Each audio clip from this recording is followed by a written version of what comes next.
Carpe Diem restaurant underneath many substructures, but over in that section right over there are beautiful mosaics and some with crosses. Thyma restaurant from this angle. Along the waterfront, they have some capitals showing there. At least two of them have crosses. Other ones are just basic, probably civic capitals. But you can see the major cross right there. And then a different approach of that. A lot of the mosaics that I've seen are on the right side over here, behind the sitting area. Of course, the main area where people are walking and where people are sitting, it's very hard to see below. Also, the condensation at times gathers. But on the far right there, you'll see different aspects of mosaics, different portions, and another cross actually.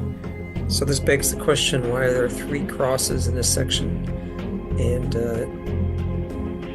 that cross down below is very similar to this cross. So were these crosses found in this location?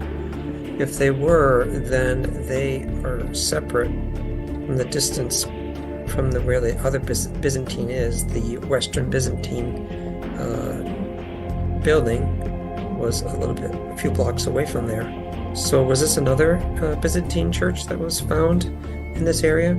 So I don't know the history of these capitals, but it makes me wonder, because mainly when things are found in a certain area, they stay in those areas.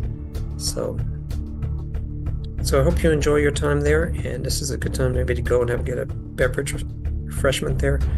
So maybe we'll see you there, and if you discover some other things, please send them my way.